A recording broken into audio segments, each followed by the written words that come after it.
Praise the Lord. ദൈവത്തിന് സ്തോത്രം. ഇന്ന് സംസാരിച്ച എല്ലാ വിഷയങ്ങളും പരസ്പരം ഇതുവരെ സാക്ഷ്യമായാലും വളരെ ഒരു കണക്ഷൻ ഞാൻ ശ്രദ്ധിച്ചായിരുന്നു. പലപ്പോഴും ഞാൻ ഇന്നത്തെ കാലഘട്ടത്തിൽ ഞാൻ സഫർ ചെയ്യുന്ന രണ്ടു മൂന്ന് ദിവസമായിട്ടല്ല, കുറച്ച് നാളുകളായി ഞാൻ സ്ട്രഗിൾ ചെയ്യുന്ന ഒരു വിഷയം എന്ന് പറഞ്ഞു കഴിഞ്ഞാല് ഈ ദൈവത്തെ അറിയുന്നതിനകത്തുള്ള ഒരു സ്ട്രഗിളാണ്. ദൈവത്തെ കൂടുതൽ അറിയാൻ കഴിയുന്നില്ല. അതിലൊരു ഒരു ദാഹം പിന്നെയും അടങ്ങാതെ ഒരു ദാഹം ഭയങ്കരമായിട്ട് ഇത് പോരാ. ഞാൻ എവിടെയും അറിയുന്നില്ല. ഞാൻ ഒന്നും അറിഞ്ഞിട്ടില്ല. അപ്പം അറിഞ്ഞിട്ടില്ല എന്നുള്ളൊരു തോന്നലാണ് അറിയുന്നതിനേക്കാൾ കൂടുതലായിട്ട് ഫീൽ ചെയ്യുന്നത്. പക്ഷേ ഞാൻ ജ്ഞാനത്തിൽ ദൈവത്തെ അറിയുന്നു എന്നുള്ളത് അതെന്റെ കൃപാവരത്തിന്റെ ബേസിലുള്ള ഒരു കാര്യമായതുകൊണ്ട് ഞാൻ അതിനകത്ത് വലിയ അതിശയകരമായി ഒന്നും നോക്കുന്നില്ല. പക്ഷെ ജീവനായി ഞാൻ കർത്താവിനെ അറിയുന്നുണ്ടോ എന്ന് വെച്ചാൽ അറിയുന്നൊക്കെ ഉണ്ട്. പക്ഷെ എങ്കിലും അറിഞ്ഞതിന്റെ സംതൃപ്തിയേക്കാൾ കൂടുതൽ അറിയാനുള്ള ദാഹമാണ് കൂടുതൽ അനുഭവിക്കുന്നത്. ഇപ്പോഴും ഞാൻ പെട്ടെന്ന് ഈ വിഷയത്തിൽ ഞാൻ പ്രാർത്ഥിക്കുന്നുണ്ട്. അപ്പോൾ ദൈവം എനിക്ക് മനസ്സിലാക്കി തന്നൊരു കാര്യം, ഈ ഒരു ദാഹം ഒരിക്കലും തീരത്തില്ല എന്നുള്ളതാണ്. അതാണ് ഞാൻ ആ ഒരു കറക്റ്റ് വെയിലാണ് എന്ന് എന്നെ കാണിച്ചു തരുന്നതിന്റെ തെളിവ് എന്നുള്ളതാണ് എനിക്ക് മനസ്സിലായത്. അതായത് ദൈവത്തെ അറിയാനുള്ള ഒരു ത്വര അത് ഒരിക്കലും നമുക്ക് നിന്നു പോകുന്നില്ല. അതിങ്ങനെ കൂടി വരുത്തതേ ഉള്ളൂ. അതിന് ഏറ്റവും വലിയ ഉദാഹരണമാണ് ഫിലിപ്പിയ ലേഖനത്തിൽ പൗലോസ് പറയുന്നു, താൻ കാരാഗ്രഹത്തിലായിരുന്നപ്പോൾ പറയുകയാണ്, ഇനിയും അവനെ അറിയേണ്ടതിനും അവന്റെ കഷ്ടാനുഭവങ്ങളുടെ കൂട്ടാളിയായി അവന്റെ പുനരുദ്ധാനത്തിന്റെ ശക്തി അനുഭവിക്കേണ്ടതിന് ഇങ്ങനെ വല്ല വിധേനയും മരിച്ചവരിൽ നിന്നുള്ള ആ പുനരുത്ഥാനം അനുഭവിക്കേണ്ടതിന് ഞാൻ അവൻ നിമിത്തം സകലവും ചവറ് എന്ന് എണ്ണുന്നു എന്നാണ് പൗലോസ് പറയുന്നത്. വീണ്ടും ക്രിസ്തു നിമിത്തം ഇനിയും മരണം അനുഭവിക്കേണ്ടതായിട്ടുണ്ട് എന്നാണ് പറയുന്നത്. അപ്പോൾ നമ്മൾ പുറമേ നിന്ന് നോക്കുമ്പോൾ പൗലോസ് ഒരുപാട് കഷ്ടം അനുഭവിക്കുന്നു. ഇതിൽ കൂടുതൽ എന്താണ് ഒരു മനുഷ്യൻ കഷ്ടം അനുഭവിക്കേണ്ടത് പുറമേ നിന്ന് നോക്കുമ്പോൾ? അപ്പോൾ പുറമേ ഒരു മനുഷ്യൻ അനുഭവിക്കുന്ന മരണത്തെക്കാൾ ഏറ്റവും വലിയൊരു മരണം ആന്തരികമായി അവൻ അനുഭവിക്കുന്ന മരണമാണ്. പുറമേ എത്ര കഷ്ടം അനുഭവിച്ചാലും ആന്തരികമായി നാം മാനസികമായ നിലയിൽ, അത് മനസ്സിന്റെ തലത്തിൽ മരണം അനുഭവിക്കണമെന്നില്ല. നമ്മൾ ആത്മാവിൽ ദൈവത്തെ അറിയുക എന്നുള്ളത് അതൊരു വലിയ സബ്ജക്റ്റാണ്. എന്നെ ഈ ദിവസം ഇപ്പോഴും ഭയത്തോടെയും വിറപ്പിക്കുകയും ചെയ്യുന്ന ഒരു സബ്ജക്റ്റും കൂടിയാണ് ഈ ആത്മാവിൽ ദൈവത്തെ അറിയുക എന്നുള്ളത്. അതെന്നെ ഭയങ്കര വീക്കാക്കിയാ ചെയ്തിട്ടുള്ളത് ഓരോ ദിവസവും. ആത്മാവിൽ എങ്ങനെയാണ് ദൈവത്തെ അറിയാൻ കഴിയുന്നത്? പലരും ദൈവത്തെ അനുഭവിക്കുന്നത് അതൊരു പ്രാണന്റെ തലത്തിൽ ആകുന്നതായിട്ട് ഞാൻ പലപ്പോഴും ശ്രദ്ധിച്ചിട്ടുണ്ട്. ഈ 2 കൊരിന്ത്യർ ലേഖനം അതിന്റെ 5-ാം അധ്യായം 16-ാമത്തെ വാക്യം, ആകയാൽ ഞങ്ങൾ ഇന്നു മുതൽ ആരെയും ജഡപ്രകാരം അറിയുന്നില്ല. ക്രിസ്തുവിനെ ജഡപ്രകാരം അറിഞ്ഞുവെങ്കിലും ഇനി അങ്ങനെ അറിയുന്നില്ല. അപ്പോൾ ഇവിടെ പൗലൂസ് പറയാണ്, ക്രിസ്തുവിനെ ഞങ്ങൾ ജഡപ്രകാരം അറിഞ്ഞിരുന്നു. ഞങ്ങൾ എന്ന് പറയുമ്പോൾ അവിടെ ശുശ്രൂഷകരെല്ലാവരും ഉണ്ടെന്നാണ് മനസ്സിലാക്കേണ്ടത്. അപ്പോൾ ജഡപ്രകാരം താൻ അറിഞ്ഞ ഒരു കാലയളവ് ഉണ്ട് എന്ന് പൗലോസ് പറയുന്നുണ്ട്.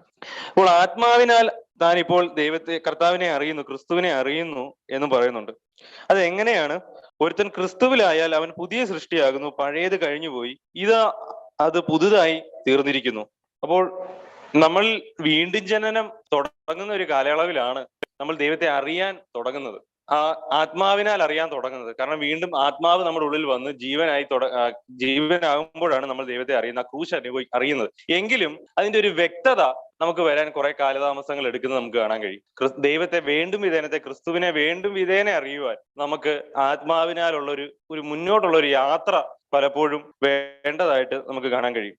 ഇപ്പോൾ ഇവിടെ പൗലോസ് പറഞ്ഞു, ഞങ്ങൾ ക്രിസ്തുവിനെ ജഡപ്രകാരം അറിഞ്ഞു, എങ്കിലും ഇനിമേൽ അറിയുന്നില്ല. അപ്പോൾ ക്രിസ്തുവിനെ ഇനി മേലാൽ ജഡപ്രകാരം അറിയുന്നില്ല എന്നാണ് പറയുന്നത്. ഇനി മേലാൽ അറിയുന്നില്ല.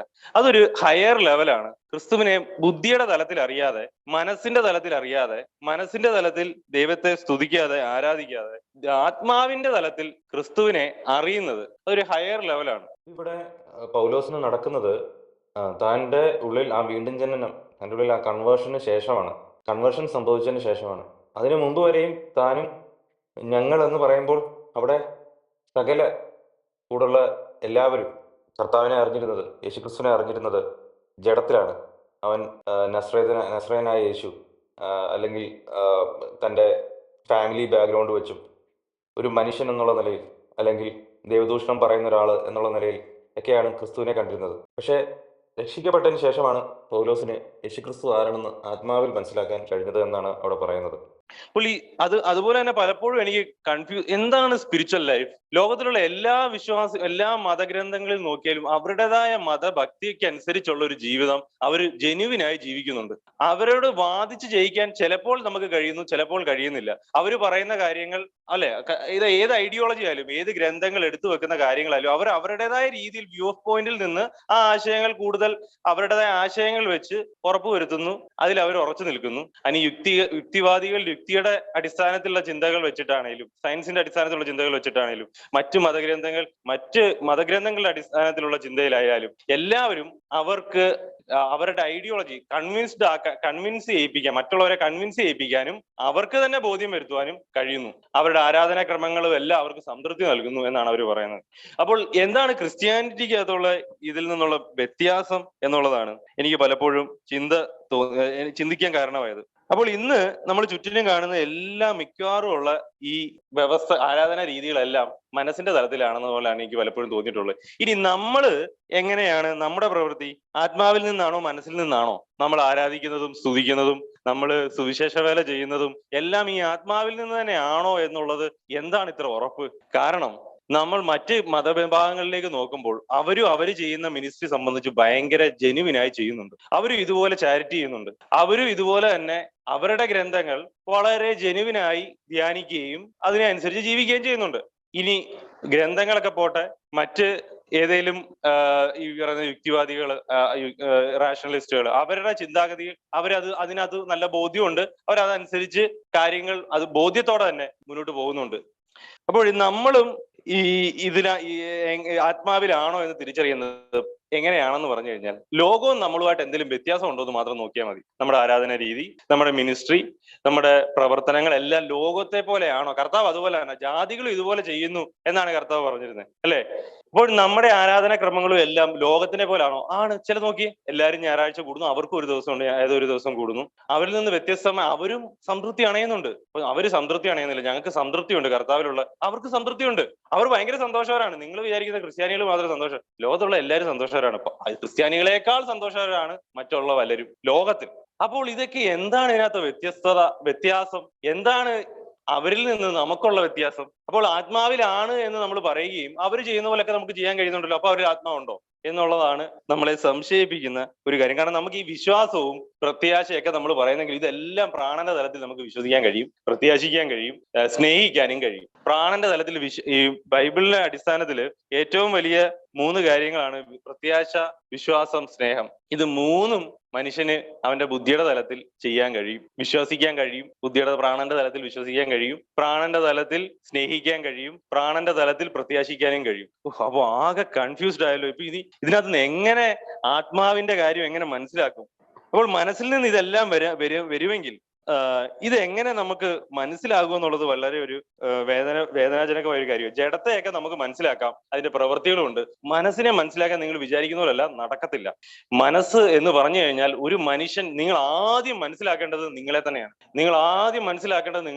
നിങ്ങൾ മനസ്സിലാകുന്നത് ക്രിസ്തുവിനോട് അടുക്കുന്തോറേ മനസ്സിലാകത്തുള്ളൂ. ലൈറ്റിനോട് അടുക്കുന്തോറേ നമുക്ക് ആ മനസ്സിന്റെ കപടത മനസ്സിലാകത്തുള്ളൂ. അല്ലെങ്കിൽ നമ്മുടെ ആരാധനയിലൊക്കെ നമ്മൾ കംഫർട്ട് കാണും, നമ്മൾ ബൈബിൾ വായിക്കുന്നതിനകത്ത് നമ്മൾ കംഫർട്ട് കാണും, നമ്മൾ വചനം കേട്ട് അപ്പോൾ ഒരു മനസ്സിന്റെ സംതൃപ്തിയിൽ നിങ്ങൾ കംഫർട്ട്നെസ് അനുഭവിക്കും. അപ്പോൾ ഇന്നൊരു സംതൃപ്തി, ഒരു ജീവനുണ്ട്. എങ്ങനെ ജീവനുണ്ട്? മനസ്സിനൊരു സുഖമുണ്ട്, അതുകൊണ്ട് ജീവനുണ്ട്. മനസ്സിനൊരു ജീവൻ വന്നു. ആ ആരാധന. ഞാൻ കഴിഞ്ഞ ദിവസം യൂട്യൂബിൽ കുറെ നമ്മുടെ മെസ്സേജുകളൊക്കെ നോക്കി. അപ്പോൾ അതിന്റെ അടിയിലെല്ലാം കമന്റ് ഹല്ലേലൂയ സ്തോത്രം ഒക്കെ ഇട്ടേക്കും. അത് കഴിഞ്ഞ് ഞാൻ കുറെ പ്രോസ്പെരിറ്റി ടീച്ചേഴ്സിന്റെ മെസ്സേജുകൾ നോക്കി. അതിന്റെ പുറയിലും ഹല്ലേലൂയ സ്തോത്രമൊക്കെ കിടക്കുന്നു. ആൾക്കാർക്ക് ഭയങ്കര അനുഭവം. ഇനി ഞാൻ വേറെ മതവിഭാഗങ്ങളുടെ മെസ്സേജ് നോക്കി, അതിനകത്തും അവർക്ക് സംതൃപ്തി ഉണ്ട്. എല്ലാത്തിനകത്തും ആൾക്കാർക്ക് സംതൃപ്തിയുണ്ട്. ഞാൻ നോക്കുമ്പോൾ ഒരു അപകടം പിടിച്ചൊരു കാര്യം, മനുഷ്യന്റെ നോർമൽ സ്വഭാവമാണ് ഈ പറയുന്ന കാര്യങ്ങളിൽ ഒരു ഐഡിയ അത് വളരെ പെർഫെക്റ്റായി അവതരിപ്പിക്കുമ്പോൾ അത് മനുഷ്യന്റെ മനസ്സിന് കൺവിൻസ്ഡ് ആകുമ്പോൾ അവനൊരു സന്തോഷം ഉണ്ടാവും, അവന്റെ ഒരു സമാധാനം ഉണ്ടാവും. അപ്പോൾ അവന്റെ ആ ഒരു അവസ്ഥയാണ് ഇവിടെ എല്ലാം കോമൺ ആയി കാണുന്നതും ഇവിടെയും കാണുന്നതും. വ്യത്യസ്തമായി ആത്മാവിൽ ഒന്നും കാണാൻ കഴിയുന്നില്ല. അപ്പോൾ എങ്ങനെ ആത്മാവിൽ കാണാൻ കഴിയും? ഈ റോമാലേഖനം, അതിലേക്ക് വരാം. അതിനു മുമ്പ് റോമാലേഖനം 8-ാം അധ്യായം അതിന്റെ 7-ാമത്തെ വാക്യം ഇംഗ്ലീഷിൽ അത് പറഞ്ഞിരിക്കുന്നത്, for to set the mind on the flesh is death, ഇപ്പൊ മനസ്സെന്നാണ് ഇവിടെ പറയുന്നത്. ജഡം എന്ന് പറയുന്നതിന് പകരം ഇവിടെ മൈൻഡ് എന്നാണ് പറയുന്നത്. അതായത് മൈൻഡിനാൽ മനസ്സിനെ കേന്ദ്രീകരിച്ചിരിക്കുന്ന, for to set the mind on the flesh, mind ഫ്ലഷിനോട് സെറ്റായിരിക്കുന്ന അവസ്ഥ, അത് ഒരാളിൽ മരണം ഉണ്ടാക്കുന്നു എന്നാണ് പറയുന്നത്, അല്ലെ? For to set the mind on the flesh is death, but to set the mind on the spirit is life and peace. അപ്പോൾ മനസ്സ് ജഡത്തിൽ കേന്ദ്രീകരിക്കുമ്പോൾ അത് മരണം ഉളവാക്കുന്നു എന്നാണ് പറയുന്നത്. ഇപ്പൊ പല കാര്യങ്ങളും നമ്മൾ ജഡത്തിലല്ലേ അംഗീകരിക്കുന്നത്. ഇപ്പൊ വചനം കേൾക്കുമ്പോൾ ജഡത്തിൽ വചനം കേൾക്കാൻ ഇടയാകുന്നു, വചനം കേൾക്കുമ്പോൾ ജഡത്തിൽ അത് നമുക്ക് കൺവിൻസ്ഡ് ആവുന്നു, നമ്മൾ സ്തോത്രം പറയുന്നു. പക്ഷേ നിങ്ങൾ ശ്രദ്ധിച്ചോ, ഇതിനകത്തൊക്കെ ഒരു എവിടാണ് ഈ ആത്മാവില്ല എന്ന് മനസ്സിലാക്കുന്നത് എവിടാന്നറിയോ? വിശ്വാസമുണ്ട്, പക്ഷെ ഇനിയും ഒരു പൂർണ്ണതയില്ല. വിശ്വാസത്തിൽ ഇനിയും വളരാനുണ്ട്, ഇനിയും പൂർണ്ണതയില്ല. വിശ്വാസം ഉണ്ട്, പക്ഷെ എവിടൊക്കെ ഒരു കുറവ്. നിങ്ങളുടെ വിശ്വാസം ചോദന ചെയ്യേണ്ട സമയമാണ് ഇവിടെ. എവിടൊക്കെയോ ഒരു കുറവുണ്ട്. സ്നേഹമുണ്ട് ബ്രദറെ, പക്ഷെ അത്രയ്ക്ക് അങ്ങോട്ട് ഇല്ല. നമ്മൾ കർത്താവൊന്നും അല്ലല്ലോ സ്നേഹിക്കാൻ, അത്രയും വലിയ സ്നേഹം സ്നേഹിക്കാൻ. അപ്പൊ ഞാൻ പറയുന്ന സ്നേഹം പൂർണ്ണമായി നമ്മളിൽ കംപ്ലീറ്റ് ആയിട്ട് എന്നും വരുന്നില്ല, പക്ഷെ അനുഭവിക്കുന്ന സ്നേഹത്തെ പറ്റിയാണ് ഞാൻ പറയുന്നത്. പ്രത്യാശയുണ്ട്, പക്ഷെ അത്രയ്ക്ക് വലിയ പ്രത്യാശയൊന്നും ഇല്ല. വിശ്വാസമുണ്ട്. ഇപ്പൊ 3 കാര്യമായി: വിശ്വാസം, സ്നേഹം, പ്രത്യാശ. വിശ്വാസമുണ്ട്, പക്ഷെ അത്രയ്ക്ക് വലിയ വിശ്വാസമൊന്നുമില്ല. സ്നേഹമുണ്ട്, പക്ഷെ അത്രയ്ക്ക് വലിയ സ്നേഹമൊന്നുമില്ല. പ്രത്യാശയുണ്ട്, പക്ഷെ അത്രയ്ക്ക് വലിയ പ്രത്യാശയൊന്നുമില്ല. അപ്പൊ നിങ്ങൾക്ക് പ്രത്യാശയും സ്നേഹവും വിശ്വാസവും ഒന്നും ഇല്ല എന്നുള്ളതാണ് അതിന്റെ അർത്ഥം. പക്ഷെ നമ്മൾ ഇത്രയും കാലം വിചാരിച്ചു വെച്ചിരുന്നത് നമുക്കിത് 3 ഉണ്ടെന്നാ. വചനത്തിന്റെയൊക്കെ അടിസ്ഥാനത്തിൽ, പ്രസംഗത്തിന്റെയൊക്കെ അടിസ്ഥാനത്തിൽ നമുക്കെല്ലാം ഉള്ളിൽ തോന്നുന്നുണ്ടല്ലോ ഇതൊക്കെ ഭയങ്കര എഗ്രി ചെയ്യുന്നുണ്ടല്ലോ. നിങ്ങൾ ഒരു കാര്യം എഗ്രി ചെയ്യുന്നതുകൊണ്ട് അത് നിങ്ങൾക്ക് ഉണ്ട് എന്നല്ല അതിന്റെ അർത്ഥം. ഒരു ഐഡിയ നിങ്ങൾക്ക് കൺവിൻസ്ഡ് ആകുന്നുണ്ട്, അല്ലെങ്കിൽ കർത്താവിന്റെ വചനം നിങ്ങൾക്ക് അത് ബോധ്യമായി എന്നതിന്റെ അർത്ഥം നിങ്ങൾ അത് അനുഭവിക്കുന്നുണ്ടെന്നോ അല്ലെ അതിൽ നിങ്ങൾ നടക്കുന്നുണ്ടെന്നൊന്നും അല്ല അതിന്റെ അർത്ഥം. പലപ്പോഴും ആൾക്കാർക്ക് ഈ ഐഡിയ കൺവിൻസ്ഡ് ആകുന്നത് മാത്രം നോക്കിയാൽ മതി. അത് ട്രൂത്ത് ആണോ എന്നുള്ളത് നോക്കുന്നില്ല, സത്യമാണോ എന്നുള്ളത് നോക്കുന്നില്ല, സത്യം അറിയണം എന്നുള്ളതും ഇല്ല. നമുക്ക് പല കാര്യങ്ങളും ആത്മാവിനാൽ ആ സത്യം മനസ്സിലാകുന്നതിന് മുമ്പ് തന്നെ നമ്മൾ ആ എക്സൈറ്റ്മെന്റ് കൊണ്ട് നമ്മൾ പലതും ആ ജഡത്തിൽ മനസ്സിലാക്കി നമ്മൾ ആ എക്സൈറ്റ്മെന്റിൽ അതിൽ സംതൃപ്തിയാണ്. അത് 2 ദിവസം പോകും. അത് കഴിഞ്ഞാൽ പിന്നെ അടുത്ത മെസ്സേജ് കേൾക്കാനുള്ള തത്രപ്പാടായിരിക്കും ആ ഒരാഴ്ച മുഴുവനും. അല്ലെങ്കിൽ എന്തെങ്കിലും ബൈബിൾ സ്റ്റഡി കേൾക്കാനോ, ഇല്ലെങ്കിൽ ജീവനില്ല എന്ന് നിങ്ങൾ വിചാരിക്കുന്നത് തെറ്റാണ്. നിങ്ങൾക്ക് ആ പ്രാണന്റെ തലത്തിൽ അത് അനുഭവിക്കാൻ കഴിയുന്നില്ല എന്നുള്ളതാണ്. ഇത് വളരെ ശ്രദ്ധിക്കേണ്ട ഒരു കാര്യമാണ്. ഇത് നമുക്ക് മനസ്സിലാക്കാൻ കഴിയത്തില്ല. പണ്ട് ആൾക്കാര് നല്ല ആരാധിക്കുമ്പോൾ ഉണ്ടാകുന്ന ഒരു സുഖം, മാസത്തിൽ ഒരിക്കൽ ഫാസ്റ്റിംഗ് പ്രയർ നടത്തുമ്പോൾ ഉണ്ടാകുന്ന ഒരു സുഖം, അതുപോലെ തന്നെ എന്താ പറയുന്നത്, ഇങ്ങനെയൊക്കെയുള്ള കുറെ പരിപാടികളുണ്ടല്ലോ. സൺഡേയിൽ ആരാധിക്കുമ്പോൾ ഉണ്ടാകുന്ന ഒരു സുഖം ഇതുപോലെ തന്നെ വചനത്തിന്റെ കാര്യത്തിലും ഉണ്ട്. അവർക്ക് വചനം കുറച്ച് നാൾ ഇങ്ങനെ സമയത്ത് കുറച്ച് നേരം വായിച്ച് അതിനകത്തുണ്ടാകുന്ന ഒരു സുഖം, കുറച്ചു നേരം കഴിഞ്ഞ് പിന്നെയും കുറച്ച് ആ വചനത്തിന്റെ എഫക്റ്റ് മാറി അത് കഴിഞ്ഞാൽ പിന്നെ ഉടനെ ഒന്നുകൂടെ ആ ഹാബിറ്റ്സ് ഉണ്ടല്ലോ. പ്രാർത്ഥിക്കുന്ന ഒരു സമയം, ആ പ്രാർത്ഥിക്കുന്ന സമയത്തിൽ പ്രാർത്ഥിക്കുമ്പോൾ ഉണ്ടാകുന്ന ഒരു സുഖം, വചനം വായിക്കുമ്പോൾ ഉണ്ടാകുന്ന ഒരു സുഖം, ഇതെല്ലാം ജഡത്തെ ആസ്പദമാക്കിയ നമ്മൾ ആത്മീകമായ കാര്യവും ശ്രമിക്കുന്നത് കൊണ്ട് അത് ജഡത്തിലേക്കാ വരുന്നത്. നമ്മൾ ശ്രമിക്കുന്നത് കൊണ്ടാണ് ആ ജഡത്തിൽ ശ്രമിക്കുന്നത്. നമ്മുടെ ഒരു മനസ്സിന്റെ ഒരു പ്രത്യേകതയുണ്ട്. എന്തേലും ഒരു കാര്യം നമ്മൾ കേട്ട് കഴിഞ്ഞാൽ മനസ്സ് പെട്ടെന്ന് അതിനുവേണ്ടി ഒരു ശ്രമം എന്താ പറയുക നമ്മുടെ ഉള്ളിൽ ഓട്ടോമാറ്റിക്കലായിട്ട് എടുക്കും. ആ മനസ്സത് കൺവിൻസ്ഡ് ആയി, ഒരു എക്സൈറ്റ്മെന്റ് കൊണ്ടുവന്നു. മനസ്സ് തോറ്റില്ല അവിടെ. മനസ്സിന് പറ്റും, നോക്കാം, പോരട്ടെ എന്ന് പറഞ്ഞ് മനസ്സ് ആ പരിപാടി ശ്രമിക്കുന്നു. കുറെ നാൾ കഴിയുമ്പോൾ ഇനി അത് വേറെ എന്തെങ്കിലും വേണം. പക്ഷെ മനസ്സ് തോക്കുന്നില്ല. ശ്രദ്ധിച്ചോ, മനസ്സ് തോക്കുന്നില്ല, തകരുന്നില്ല ഇതിന്റെ മുന്നിൽ. അയ്യോ എന്നെ കൊണ്ട് പറ്റത്തില്ല എന്ന് മനസ്സ് പറയുന്നില്ല. ഇവിടാണ് നമ്മൾ പേടിക്കേണ്ടത്. ഇവിടാണ് നമുക്ക് വിശ്വാസം ഉണ്ട് എന്ന് പറയും ധൈര്യത്തോടെ. ഞാൻ വിശ്വാസമുണ്ട്, എനിക്ക് വിശ്വാസമുണ്ട്. സ്നേഹമുണ്ട്, ആ സ്നേഹമുണ്ട്. ഈ ജഡത്തില മനസ്സിന്റെ തലത്തിലാണ് ഇതെല്ലാം ഇരിക്കുന്നത്. ഇത് മനസ്സിലാക്കാൻ പലപ്പോഴും നമുക്ക് കഴിയുന്നില്ല എന്നുള്ളതാണ്. 2 കൊരിന്ത്യർ ലേഖനം അതിന്റെ 3-ാം അധ്യായം 6-ാമത്തെ വാക്യം വായിക്കാവോ? അവൻ ഞങ്ങളെ പുതിയ നിയമത്തിന്റെ ശുശ്രൂഷകന്മാർ ആകുവാൻ പ്രാപ്തരാക്കി. അക്ഷരത്തിന്റെ ശുശ്രൂഷക്കാരനല്ല, ആത്മാവിന്റെ ശുശ്രൂഷകന്മാരത്രേ. അക്ഷരം കൊല്ലുന്നു, ആത്മാവോ ജീവിപ്പിക്കുന്നു. അക്ഷരം കൊല്ലുന്നു, ആത്മാവോ ജീവിപ്പിക്കുന്നു. നമുക്ക് ജീവനായി നമുക്ക് വേണ്ടി ഒരുക്കിയിട്ടുള്ള ഒരു കാര്യം എന്ന് പറഞ്ഞാൽ ദൈവത്തിന്റെ ആത്മാവിനാൽ മാത്രമേ നമുക്ക് ജീവൻ അനുഭവിക്കാൻ കഴിയത്തുള്ളൂ എന്നുള്ളതാണ്. നമ്മൾ എന്ത് കാര്യവും എന്ത് ഉപദേശവും അത് ആ മനസ്സിന്റെ തലത്തിലേക്ക് വരുമ്പോൾ അത് നമ്മളെ കുറെ നാൾ കഴിയുമ്പോൾ മടുപ്പിക്കും. നമുക്ക് മടുപ്പ് വരും. ഇതൊന്നും ഞാൻ മരിച്ചു ക്രിസ്തു ജീവിക്കുന്നൊന്നും പറഞ്ഞിട്ടൊന്നും ഏക്കുന്നില്ല. ഇനിയിപ്പം ഇന്നലെ ആ ബ്രദർ പ്രാർത്ഥനയുടെ കാര്യം പറഞ്ഞു. ഇനിയിപ്പം പ്രാർത്ഥനയിലൊന്ന് ശ്രദ്ധ കേന്ദ്രീകരിക്കാം. അപ്പോൾ ഞാൻ അടുത്ത ചോദിച്ചിട്ട് വചനം വായിക്കുന്ന കുറയ്ക്കും, പ്രാർത്ഥന തുടങ്ങും. അപ്പൊ എന്ത് ചെയ്യും? പ്രാർത്ഥനയിൽ എന്തെങ്കിലും നടക്കും. ഈ പ്രാർത്ഥന അപ്പോഴൊരു സുഖം കൊണ്ടുവരും. കുറെ നാൾ കഴിയുമ്പോൾ ആ പ്രാർത്ഥനയുടെയും പോരാന്ന് വരും. പിന്നെ വീണ്ടും ഏതെങ്കിലും ഒരു ബ്രദർ വന്നിട്ട് പറയും വചനം വായിക്കണമെന്ന്. പിന്നെ വചനത്തിലേക്ക് ഇങ്ങനെ മാറിയും തിരിഞ്ഞും അങ്ങോട്ടും ഇങ്ങോട്ടും ചാടി. പിന്നെ കർത്താവ് നിങ്ങളെ വളർത്തുന്നു, നമ്മളെല്ലാരെയും നടത്തുന്നുണ്ട്. നമ്മളിൽ ആ നടക്കുന്ന അവസ്ഥയുടെ കാര്യമാണ് ഞാൻ പറയുന്നത്. അപ്പൊ അത് അങ്ങനെ ഇങ്ങോട്ടും അങ്ങോട്ടും ചാടി ചാടി നമ്മൾ ഇങ്ങനെ പോകും. നമ്മൾ ഈ യാഥാർത്ഥ്യം ഒന്നും അറിയത്തില്ല. എന്തേലും ഒരാൾ വന്ന് ചോദിച്ചു കഴിഞ്ഞാൽ നമ്മൾ എന്തായി പോയി, ഞെട്ടിപ്പോയി. എന്താ ഇതെങ്ങനെ പറയും? കാരണം നമുക്ക് ആത്മാവിൽ ദൈവത്തെ അറിയത്തില്ല.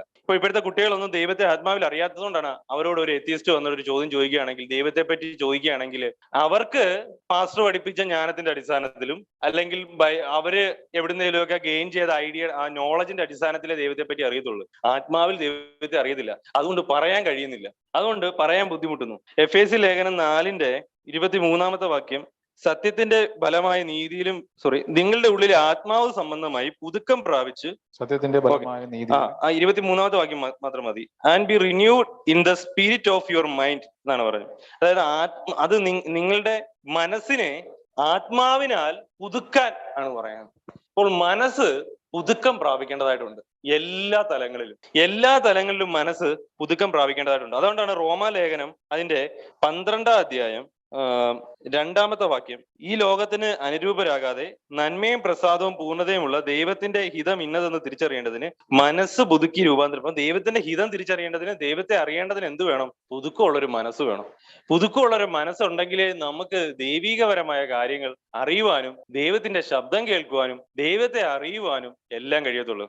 പണ്ട് ആരോ പറഞ്ഞൊരു എക്സാമ്പിൾ ആണ്. ഒരു വൈറ്റ് ബോർഡിൽ എന്തെങ്കിലും ഒരു കാര്യങ്ങൾ എഴുതി വെച്ചിട്ടുണ്ടെന്ന് വെച്ചു. ഇപ്പൊ ഞാൻ ഇവിടെ ഒരു ബ്ലാക്ക് ബോർഡ് ഉണ്ടെന്ന് വെച്ചു. ഈ ബ്ലാക്ക് ബോർഡിൽ ഞാൻ കുറെ നോട്ട് എഴുതുകയാണ്. നോട്ട് എഴുതിയതിന്റെ പുറകില് വേറെ ഒരാൾ വന്ന് വേറെ കുറച്ച് കാര്യങ്ങളോട് എഴുതുകയാണ്. അതിന്റെ പുറത്ത് തന്നെ വായിക്കുന്നവർക്ക് എന്തെങ്കിലും മനസ്സിലാവോ? ഒന്നും മനസ്സിലാകത്തില്ല. നമ്മുടെ മനസ്സിന്റെ പുറകിൽ നമ്മൾ ഇതൊക്കെ കേട്ടാലും നമുക്കൊന്നും ക്ലിയർ ആകത്തില്ല. നമ്മൾ കുറെ കാര്യങ്ങൾ എഴുതി വെച്ചിട്ടുണ്ട്. അപ്പോൾ ദൈവം സംസാരിക്കുന്നത് നമുക്ക് മനസ്സിലാക്കാൻ കഴിയത്തില്ല. കൺഫ്യൂസ്ഡ് ആവും. ഇതിനകത്ത് ദൈവം സംസാരിച്ചേതാ, നമ്മൾ സംസാരിച്ചേതാ, ഇങ്ങനെ കൺഫ്യൂസ്ഡ് ആയി പോകും. അപ്പോൾ അത് മനസ്സിന്റെ പുതുക്കം അനുഭവിക്കാത്തത് കൊണ്ട്, ആ പുതുക്കം വരാത്ത മനസ്സ്, ആ എന്താ പറയുന്നത്, ക്ലിയർ അല്ലാത്ത മനസ്സ്, ഒരുപാട് കാര്യങ്ങൾ ഉള്ളിൽ കിടക്കുന്ന മനസ്സ്, ആ മനസ്സ് ഇനീഷ്യേറ്റീവ് എടുക്കുന്നിടത്തോളം ഈ മനസ്സ് മരിക്കണം. മനസ്സ് ജീവിക്കുകയേ ചെയ്യരുത്, മനസ്സ് മരിക്കണം. മനസ്സ് മരിക്കുക എന്ന് പറഞ്ഞാൽ നിങ്ങൾ ശ്വാസം നിലച്ചു പോകുന്ന ഒരവസ്ഥയിലേക്ക് വരും. അതായത് മനസ്സിന്റെ ഒരു പ്രത്യേകത, അത് നിങ്ങളുടെ മനസ്സ് മരിക്കുന്ന ഇൻസിഡന്റുകൾ ഞാൻ പറയാം. ചില സാഹചര്യങ്ങളിൽ കർത്താവിന്റെ ജീവൻ നമ്മൾ വെളിപ്പെട്ട് കിട്ടുമ്പോൾ എപ്പോഴേലും തോന്നിയിട്ടുണ്ടോ, ഇത് എന്റെ മനസ്സിന് ക്യാരി ചെയ്യാൻ കഴിയുന്നില്ല, എന്റെ മനസ്സിന് താങ്ങാൻ കഴിയുന്നില്ല, അത് എന്റെ ഹൃദയത്തെ, അതായത് എടുത്തു പൊക്കാൻ കഴിയാത്തൊരു നീതി, മനസ്സിനൊന്നും ചെയ്യാൻ കഴിയുന്നില്ല.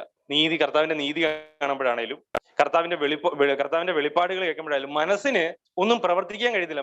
മനസ്സ് തളർന്നു പോവുകയാണ്. അവിടാണ് മനസ്സ് മരവിച്ചിട്ട് കാണാൻ കഴിയുന്നത്. അവിടെ മനസ്സ് മരിച്ചു എന്നുള്ളതാണ് അതിന്റെ അർത്ഥം. അതല്ലാതെ ഇതൊക്കെ കേൾക്കുമ്പോൾ ഭയങ്കര എക്സൈറ്റ്മെന്റും ഒരു ഉത്സാഹവും ഒക്കെ തോന്നുന്നുണ്ടെങ്കിൽ മനസ്സിലാണ് ഇതെല്ലാം നടക്കുന്നതെന്നാണ് അതിന്റെ അർത്ഥം. ക്രൂശിലൂടെ അല്ലാതെ ഒരു വഴി നമുക്ക് ജീവനിലേക്ക് പ്രവേശിക്കാൻ കഴിയത്തില്ല. മരണം, ആ പ്രാണനിലും ജഡത്തിലും നാം മരണം അനുഭവിക്കാതെ ആ ജീവനിലേക്ക് പ്രവേശിക്കുവാൻ കഴിയത്തില്ല. ആ പുതുവഴി നമുക്ക് സെൻസ് ചെയ്യാൻ കഴിയത്തില്ല. ഈ രണ്ട് തലങ്ങളും മരിച്ചില്ല, ജീവനുള്ള പുതുവഴി നമുക്ക് കാണാൻ കഴിയത്തുള്ളൂ. അല്ലെങ്കിൽ മനസ്സിന്റെ ഒരു പുതുവഴിയായിരിക്കും, അല്ലെ, മനസ്സിന്റെ ഒരു വഴിയായിരിക്കും നിങ്ങൾക്ക് മനസ്സ് വെളിപ്പെടുത്തി തരുന്നത്. മനസ്സ് വഞ്ചിക്കും, അത് നമുക്ക് ഉപദേശിച്ചു തരും, അത് അവൻ നമുക്ക് വചനത്തിലൂടെ തന്നെ പല കാര്യങ്ങളും പറഞ്ഞു തരും. മനസ്സിനെ വിശ്വസിക്കരുത്. നമ്മുടെ ഐഡിയോളജി, അപ്പൊ നമ്മുടെ ഈ ആരാധന പോലും മനസ്സിന്റെ തലത്തിലേക്ക് പലപ്പോഴും പോകുന്നു. വാക്കുകൾ കൊണ്ട് പോകുന്നു ആരാധന, വാക്കുകൾ കൊണ്ട്, അക്ഷരങ്ങൾ കൊണ്ട് മാത്രം, പാട്ടുകളുടെ ആ വാക്ക് മാത്രമേ ഉള്ളൂ, ജീവനൊന്നുമില്ല. ആത്മാവിൽ ജീവൻ അനുഭവിക്കും. ഇനി തെറ്റിദ്ധരിക്കരുത്, ജീവൻ അനുഭവിക്കുന്നു എന്ന് പറഞ്ഞു കഴിഞ്ഞാൽ അടുത്തിരിക്കുന്ന ആൾക്കാർക്കും അപ്പുറം ഇപ്പുറം ഇരിക്കുന്ന ആൾക്കാർക്കൊക്കെ ഒരു ഉള്ളിൽ ഒരു ത്വര, ഒരു സാധനം വന്നു, അപ്പൊ അതുകൊണ്ട് ജീവൻ, അതൊന്നും നമുക്ക് വിശ്വസിക്കാൻ പറ്റത്തില്ല. അതൊന്നും നമുക്ക് എഗ്രി ചെയ്യാൻ കഴിയും. ഞാൻ വിശ്വസിക്കത്തില്ല. എന്റെ മനസ്സിൽ എന്തേലും കേട്ടിട്ട് എക്സൈറ്റ്മെന്റ് വന്നു കഴിഞ്ഞാൽ ഞാനതൊന്നും നമ്പത്തില്ല. കാരണം അത് എന്റെ മനസ്സിന് ഇതല്ല, ഇതിനപ്പുറം ഒക്കെ കണ്ടിട്ട് സന്തോഷിക്കാൻ കഴിയും. ഇതല്ല, ഇതിനേക്കാൾ വലിയൊരു ഐഡിയോളജി വേറെ ഒരാൾ പറയുവാണെങ്കിലും എന്റെ ഇതേ മനസ്സ് തന്നെ സന്തോഷിക്കുന്ന എനിക്ക് കാണാൻ കഴിയുന്നുണ്ട്. അതിനകത്തോട്ട് വശീകരിക്കപ്പെടുന്നതും കാണാൻ കഴിയുന്നുണ്ട്. അതാണ് ഏറ്റവും വലിയ അബദ്ധം. അപ്പോൾ ഈ ഉപദേശങ്ങളെക്കാൾ എല്ലാം കുറച്ചുകൂടെ യുക്തിപരമായ ഒരു ഉപദേശം നിങ്ങൾക്ക് നാളെ കൊണ്ടുവന്നു കഴിഞ്ഞാൽ അറിയാം നിങ്ങളെ ഏതിനാലാണ് ഇത്രയും നാള് വശീകരിക്കപ്പെട്ടുകൊണ്ടിരുന്നത്. മനസ്സിനാലാണോ? ആ ഐഡിയോളജി നമ്മളെ വശീകരിക്കുന്നുണ്ടെങ്കിൽ അത് എവര് പറയുന്നത് ശരിയാണല്ലോ, ഇവര് കാര്യം ശരിയാണ് അവർ പറയുന്നത് എന്ന്, അല്ല ഏതെങ്കിലും യുക്തിവാദികളുടെ വീഡിയോ കണ്ടിട്ട് ഇവര് പറയുന്നത് ശരിയാണല്ലോ, എന്താ കുഴപ്പം, അത് അങ്ങനെയാണല്ലോ എന്ന് തോന്നുന്നുണ്ട് എങ്കിൽ അവിടെ നമ്മൾ ഇത്രയും കാലം ആ സംഭവം ശരിയാണല്ലോ എന്ന് പറയുന്നത് അതേ അവൻ തന്നെയാണ് മറ്റേതും മനസ്സിലാക്കി തന്നത് നമുക്ക്. ആത്മാവൊന്നും നമുക്ക് മനസ്സിലാക്കി തന്നതല്ല അത്. ഇതാണ് ഇതിന്റെ ഡിഫറൻറ്റ്. ഇത് മനസ്സിലാക്കാൻ ഭയങ്കര പാടാണ്. അപ്പോൾ നമ്മുടെ മനസ്സിനെ യാഗമാക്കേണ്ടതായിട്ടുണ്ട്. അപ്പോൾ നമ്മുടെ ആരാധന എന്ന് പറഞ്ഞു കഴിഞ്ഞാൽ എന്താണ്? വാക്കുകൾ കൊണ്ടല്ല ആരാധിക്കുന്നത്, നാം ദൈവത്തെ ആരാധിക്കുന്നത് മനസ്സിന്റെ യാഗം കൊണ്ടും ആത്മാവിന്റെ ജീവൻ കൊണ്ടുമാണ്. നിങ്ങൾ ബുദ്ധിയുള്ള ആരാധനയായി നിങ്ങളുടെ ശരീരത്തിന്റെ അവയവങ്ങളെ ദൈവത്തിന് പ്രസാദമുള്ള യാഗമായി സമർപ്പിൻ എന്ന് പറയുമ്പോൾ ആ മനസ്സ് പുതുക്കലാണ് അവിടെ നടക്കുന്നത്. സമർപ്പിക്കുമ്പോൾ മരണം, ആ ശരീരം മരിക്കുകയാണ്. അപ്പോൾ അവിടെ ആത്മാവിന്റെ ആരാധനയാണ്. ഞാൻ അവിടെ തകർക്കപ്പെടുകയാണ്. ആത്മാവാണ് ആരാധിക്കുന്നത് ദൈവത്തെ. നിങ്ങൾ വിചാരിക്കും നിങ്ങളുടെ അധരങ്ങൾ കൊണ്ട് ദൈവത്തെ സ്തുതിക്കുമ്പോൾ ദൈവം പ്രീതിപ്പെടുന്നുണ്ട് എന്ന്. നമ്മളെയൊക്കെ ഹൃദയത്തിൽ എന്തൊക്കെയായിരിക്കും? നമ്മൾ ആരാധിക്കുമ്പോൾ തന്നെ നമ്മുടെ പാട്ടിന്റെ ലൈൻ നമ്മൾ ശ്രദ്ധിക്കും, അതിന്റെ ആ വരി എങ്ങോട്ടൊക്കെ പോകുന്നു എന്ന് ശ്രദ്ധിക്കും. ഇതൊക്കെ ഉള്ളായിരിക്കും മിക്കവാറും ശ്രദ്ധിക്കുന്നത്. എന്തൊക്കെ പറയുന്നു എന്ന് ശ്രദ്ധിക്കും. നമ്മുടെ കോൺഷ്യസ്നെസ് എവിടാണ്? നിങ്ങളിൽ തന്നെയാണ്, ദൈവത്തിലൊന്നും അല്ല. നിങ്ങൾ നിങ്ങളോട് തന്നെയാണ് ആരാധിക്കുന്നത്, ദൈവത്തെ അല്ല ആരാധിക്കുന്നത്. നമ്മൾ നമ്മളെ തന്നെയാണ് ആരാധിക്കുന്നത്. നമ്മൾ നമ്മുടെ പാട്ടിലേക്കും നമ്മുടെ വരികളിലേക്കും മാത്രമാണ് നോക്കുന്നത്. ദൈവത്തിലേക്ക് നോക്കുന്നുണ്ടോ? ദൈവത്തിനെ കാണുന്നുണ്ടോ? വാക്കുകൾ ഇടറുന്നുണ്ടോ? കാണുമ്പോൾ തകരുന്നുണ്ടോ ഹൃദയം? മനസ്സ് മരിക്കുന്നുണ്ടോ? പക്ഷെ ഇന്ന് ഇങ്ങനെയൊക്കെ ആയി പോകുന്നു സഭ. നമ്മുടെ ഹൃദയത്തിൽ നിന്ന് ദൈവത്തിന് പ്രസാദകരമാക്കുവാനുള്ള രീതിയിലുള്ള ആരാധനയൊന്നും അതിലൊന്നും ഇല്ല. ആ വാക്കുകളിലൊന്നും ഇല്ല എന്നുള്ളതാണ്. അതുകൊണ്ട് ഇനി നമ്മൾ എന്ത് ചെയ്യും? എന്താണ് നമ്മൾ ഇതിനകത്ത് നിന്നൊക്കെ മനസ്സിലാക്കേണ്ടത്? മനസ്സിനെ ആദ്യം വിശ്വസിക്കരുത് എന്നുള്ളതാണ്. ഈ മനസ്സിനെ ഒട്ടും വിശ്വസിക്കരുത് എന്നാണ് എനിക്ക് ഇന്നും പറയാനുള്ളത്. ഏറ്റവും ശ്രദ്ധിക്കേണ്ട ഒരു കാര്യം, നിങ്ങളുടെ മനസ്സ് നിങ്ങളെ ചതിക്കും. അത് നിങ്ങൾക്ക് ശരിയെന്ന് തോന്നിപ്പിക്കുന്ന, അല്ലെങ്കിൽ എന്താ പറയുന്നത്, അതിന്റെ വികാരങ്ങൾ കൊണ്ട്, അതിന്റെ പ്രവൃത്തികൾ കൊണ്ട് ജീവനാണെന്ന് പറഞ്ഞ് നമുക്ക് ബോധ്യം, അത് യഥാർത്ഥ ജീവൻ. അത് കാരണം ലോകത്തിലുള്ള എല്ലാ മനുഷ്യരും നമ്മൾ ശ്രദ്ധിച്ചേ, ഈ പറയുന്ന മറ്റു മതങ്ങളിലേക്ക് നോക്കിക്കഴിഞ്ഞാൽ അവരൊക്കെ ഭയങ്കര പീസ്ഫുള്ളായി ആരാധിക്കാൻ പോയിരിക്കുന്നു അവരുടെ ദൈവങ്ങളെ. എവിടുന്ന് ആ സമാധാനം വരുന്നു? ഞാൻ നോക്കുമ്പോൾ ഒരു കാലത്ത് എനിക്ക് മനസ്സിലായ കർത്താവിന്റെ ജീവനുള്ള ഒരാളുടെ മുഖത്ത് ഈ ഗ്രേസ് കാണത്തുള്ളൂ. പക്ഷെ ഞാൻ ഒരിക്കലും 1-2 വ്യക്തികളെ കാണുമ്പോൾ അവർ ഭയങ്കര ഗ്രേസ് ആണ്. മുഖത്ത് ഭയങ്കര ഒരു അട്രാക്ട് ചെയ്യുന്ന ഭയങ്കര സൗമ്യത സംസാരിക്കുമ്പോഴല്ല. ഇതപ്പോ എന്താണ് എന്ന് എനിക്ക് ഭയങ്കര സംശയം തോന്നി. ഈ മനുഷ്യൻ കർത്താവിനെ എന്ന് പറഞ്ഞിട്ടില്ല, പക്ഷെ എന്തോ ഒരു വലിയ അട്രാക്ഷൻ, സൗമ്യതയൊക്കെ ആ മനുഷ്യനുണ്ട്. വേണമെങ്കിൽ നമുക്ക് ദൈവം കണ്ടിട്ടുണ്ട് ആ മനുഷ്യനെ, പിന്നെ എവിടെ വെച്ചിലൊക്കെ പിടിക്കുമെന്നൊക്കെ പറഞ്ഞ് നമുക്ക് ആശ്വസിക്കാം. പക്ഷെ അങ്ങനൊന്നും അല്ല. ഇതെല്ലാം മനസ്സിന്റെ കളികളാണ്. നമ്മുടെ ഈ കുട്ടികളെ കാണുമ്പോൾ നമുക്ക് നിഷ്കളങ്കത തോന്നുന്നില്ലേ? അത് അവരുടെ സ്ട്രക്ചർ കൊണ്ടാണ്, അല്ല വേറെ ഒന്നുമല്ല. അതിന് ബേബി സ്കീം എന്നാ പറയുന്നത്. അവരുടെ ആ സ്ട്രക്ചറാണ് നമുക്കൊരു സൗമ്യത. ചില ആൾക്കാർ വലുതായി കഴിഞ്ഞാലും അവരുടെ ബോഡി ലാംഗ്വേജ് സ്ട്രക്ചറും ഒരു മനുഷ്യന്റെ മനസ്സിനെ ഒരു സന്തോഷം തരുന്നതായിട്ട് തോന്നും. അല്ലാതെ അത് ഗ്രേസ് ഒന്നും ആണെന്ന് നമുക്ക് പറയാൻ കഴിയും. അതൊന്നും ഗ്രേസ് അല്ല, അത് ദൈവത്തിന്റെ ജീവനും അല്ല, കർത്താവിന്റെ ലൈഫ്. അത് മനസ്സിലാക്കണമെങ്കിൽ ഈ വ്യക്തിയുടെ കൂടെ കുറെ നാള് നടന്നാൽ മതി, മനസ്സിലായിക്കോളൂ എന്താണ് അതെന്ന്. ഇതാണ് മിക്കവാറും ആൾക്കാരെ തെറ്റിച്ചോണ്ടിരിക്കുന്നത്. ഇപ്പൊ നിങ്ങളെല്ലാരും പരസ്പരം ഓരോരുത്തരുടെ വീട്ടിൽ പോയി, ആ ബ്രദറിന് ഭയങ്കര കൃപയാണ് കേട്ടോ, ആരാധിക്കാൻ ഭയങ്കര ഗ്രേസ് ആണ്. നിങ്ങൾ ആ ബ്രദറിന്റെ വീട്ടിൽ 1 മാസം നിന്നാൽ മതി, ആ ഗ്രേസ് ഒക്കെ പൊളിഞ്ഞു പോകുന്നത് നമുക്ക് കാണാൻ കഴിയും. അത് ആ പ്രാണൻ ആ ഞായറാഴ്ച മാത്രം പിടിച്ചു വെക്കുന്ന ആ ഗ്രേസ് അവിടെ നിന്നു പോകുന്നു. ഇവിടെ എല്ലാം നമ്മൾ തോറ്റു പോവുകയാണ്. തോക്കണം. നമ്മൾ ക്രിസ്തുവിന്റെ ജീവനിലേക്ക് അടുക്കേണ്ടതായിട്ടുണ്ട്. ഇതെല്ലാം കപടമാണ്. ഈ കപടമായതെല്ലാം വലിച്ചെറിഞ്ഞ് നിങ്ങളെ വിശ്വസിക്കരുത്. ഏറ്റവും പറയാനുള്ളത്, നിങ്ങൾ വിശ്വസിക്കരുത്. ഞാൻ അന്നും ഇന്നും മനസ്സിലാക്കിക്കൊണ്ടൊരു കാര്യം, എന്നെ വിശ്വസിക്കത്തില്ല, ഒരിക്കലും വിശ്വസിക്കാതെ എന്ത് പറഞ്ഞാലും ഞാൻ വിശ്വസിക്കില്ല. ഇനി എങ്ങനെയാണ് അപ്പോൾ വിശ്വസിക്കേണ്ടത്? എന്താണ് വിശ്വസിക്കേണ്ടത്? മനസ്സ് പറയുന്നത് നമ്മൾ വിശ്വസിക്കാൻ പാടില്ല. അപ്പോൾ ഇനി ആത്മാവിനാൽ നാം കാര്യങ്ങളെ മനസ്സിലാക്കണം, ആ കാര്യങ്ങളെ തിരിച്ചറിയണം. ആത്മാവിനാൽ നമ്മൾ അറിയുന്നത് മരണത്തിലൂടെയാണ്. നമ്മൾ ക്രിസ്തുവിലൂടെ മരണം അനുഭവിക്കുന്നതിലൂടെയാണ് നാം ആത്മാവിനെ അറിയാൻ കഴിയുന്നത്, ആത്മാവിന്റെ ജീവൻ അനുഭവിക്കാൻ കഴിയുന്നത്. ഓക്കെ. അപ്പോൾ ഈ ബോഡിക്ക് ഒരു പ്രത്യേകത എന്ന് പറഞ്ഞാൽ, ബോഡി ഈ മനസ്സുമായിട്ട് ആശ്രയിച്ചാണ് എപ്പോഴും ഇരിക്കുന്നത്. യൂണിറ്റി ഉണ്ട് എപ്പോഴും ബോഡിക്ക്. ശരീരത്തിന് മനസ്സുമായിട്ട് എപ്പോഴും ഒരു യൂണിയൻ ഉണ്ട്. മനസ്സ് എന്ത് പറയുന്നത്, ജഡം എന്ത് പറയുന്നു അതിനനുസരിച്ച് പ്രവർത്തിക്കാനുള്ള, ജഡത്തിന്റെ ഇഷ്ടങ്ങൾക്കനുസരിച്ച് കാര്യങ്ങളെ വളച്ചൊടിക്കാൻ. ഇപ്പൊ ജഡത്തിന് ആത്മീയ കാര്യങ്ങൾക്ക് ഇഷ്ടം എങ്കിൽ മനസ്സും പുതിയ ആത്മീയ കാര്യങ്ങളിലേക്ക് തിരിയും. ജഡം നാളെ മുതൽ ബൈബിൾ വായിക്കാൻ ആഗ്രഹിക്കുന്നു. കുറെ ദിവസം കഴിഞ്ഞിട്ട് നിങ്ങൾ ഏതൊരു സംശയം ഉണ്ട്, ഏതൊരു സൈക്കോളജിസ്റ്റിനെ പോയി ചോദിച്ചാൽ മതി. എന്ത് കാര്യം ഒരു 60 ദിവസം കഴിഞ്ഞ് കഴിഞ്ഞാൽ നമുക്കതൊരു ശീലമായി, നമ്മുടെ മനസ്സ് അതിനോട് വഴങ്ങി കഴിയും. അത് ആ ശീലമാണ്. അപ്പോൾ ആ കുറെ ദിവസം ബൈബിൾ വായിക്കുമ്പോൾ ഇങ്ങനെ ഇപ്പൊ ഈ ആരാധനയാണ് ഞങ്ങൾ കൂടുന്നത്. ആദ്യമൊക്കെ ഇച്ചിരി ബുദ്ധിമുട്ടുണ്ട്, ഇപ്പൊ ഓക്കെ ആയി. ജീവൻ അനുഭവിച്ചിട്ടാണോ? ചിലപ്പോൾ അനുഭവിച്ചിട്ടായിരിക്കും കേട്ടോ. പക്ഷെ അല്ലാതെ ആകാം. കാരണം ഈ ജഡം എങ്ങോട്ട് പോകുന്നു അതിനനുസരിച്ച് വിട്ടുവീഴ്ച ചെയ്യാൻ മനസ്സിനും കഴിയും. ഇവര് തമ്മിൽ അത്ര അടുപ്പമാണ്. അപ്പോൾ ഈ മനസ്സിന്റെ മരണമാണ് ജഡത്തിന് താങ്ങാൻ കഴിയാത്തത്. ഇവർക്ക് രണ്ടുപേർക്കും അങ്ങോട്ട് താങ്ങാൻ കഴിയത്തില്ല. മനസ്സിന് പറ്റത്തില്ല എന്ന് പറയുമ്പോൾ ജഡം ധിമ്മേന്ന് പറയുന്നത് തളർന്നു പോകുന്നതാണ്. മനസ്സ് തളർന്നു പോകുമ്പോൾ ജഡവും തകരുന്നതാണ്. അവിടാണ് മരണം. ആ മനസ്സിന് പറ്റുന്നില്ല എന്നുള്ളൊരു അവസ്ഥയിലേക്ക് വരുമ്പോഴാണ് മരണം അനുഭവിക്കുന്നത്. അതായത് മനസ്സും ശരീരവുമായിട്ടുള്ള ആ ഒരു ഗവൺമെന്റ്, മനസ്സും ശരീരവും കൂടിയുള്ള ഗവൺമെന്റ് തകർക്കപ്പെടുന്ന മൊമെന്റ് അത് പൊളിയുന്ന ദൈവത്തിന്റെ ഗവൺമെന്റ്, ദൈവത്തിന്റെ ആത്മാവിനാലും നടക്കുന്ന ഗവൺമെന്റ്, അതിന്റെ സ്റ്റാർട്ടിങ്ങിനായി നമ്മുടെ ഗവൺമെന്റ് പൊളിയപ്പെടും.